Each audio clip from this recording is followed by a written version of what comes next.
ములుగు జిల్లా మేడారానికి భక్తులు పోటెత్తారు. జాతరకు 20 రోజులు ఉన్నప్పటికీ ముందస్తుగానే అమ్మవారికి సారే, చీరలు, బెల్లం సమర్పించి మొక్కులు చెల్లించుకుంటున్నారు.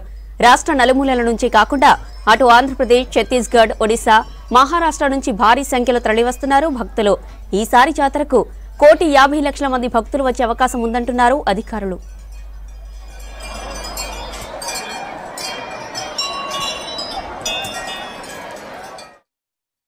చాలా బాగుంది. మాకు అమ్మవారు చాలా మంచిగా అనిపించింది. మాకు అనుకున్నవి జరుగుతాయి కాబట్టి మేము వచ్చినాం. మాకు నమ్మకం ఉంది కాబట్టి మేము వచ్చినాం. మేము మొక్కులు అప్పచెప్పుకున్నాం. మాకు చాలా సంతోషం అనిపించిందండి. మేము ప్రతి జాతరకు వస్తాం. మేము మంచిగా చేసుకుంటాం. మంచిగా అనిపించింది. చాలా మంచిగా అనిపిస్తుంది అండి. వాతావరణం మంచిగా ఉంటుంది. ఏమీ అనారోగ్యం కానీ ఏమీ అనిపించదు. మంచిగా అనిపిస్తుంది మాకైతే. జాతరకి ఇక్కడికి వస్తాము. ఇక్కడ వాతావరణం కూడా చాలా బాగుంటుంది. చాలా మంది చేశారు కానీ ఎంత రద్దీ ఉన్నా కూడా చాలా బాగా దర్శనం చేసుకోగలుగుతాము. ఏర్పాట్లు చాలా బాగా చేశారు. ఇక్కడ తయారైన తర్వాత ఇదే ఫస్ట్ సారి రావటం. అంతకుముందు అంత అడిగి ఉన్నప్పుడు వచ్చాము. ఇప్పుడు చాలా బాగుంది. బాగా దర్శనం అయింది. బాగుంది. బాగా జరిగిందండి. ఇది రెండోసారి అండి. ఇది అయిన తర్వాత రెండోసారి ఇప్పుడు రావటం నేను.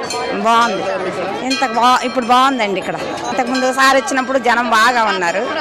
అప్పుడు రాలేకపోయాం. బెల్లం జారిపోవటం ఇవన్నీ ఉన్నాయి. ఇప్పుడైతే కొంచెం బాగుంది. చాలా బాగుందండి. ఇదే ఫస్ట్ అండి. అసలు భయపడ్డాం రావడానికి, కానీ అన్ని మంచిగా దర్శనం బాగా అయిందండి. మాకు అనుకున్న కోరికలన్నీ నెరవేరుతాయని అందరూ అంటున్నారండి. నిజంగా నెరవేరుతున్నాయండి. మాకు దర్శనం బాగానే ఉందండి. బాగా అన్ని ఏర్పాట్లు కూడా బాగానే చేశారండి.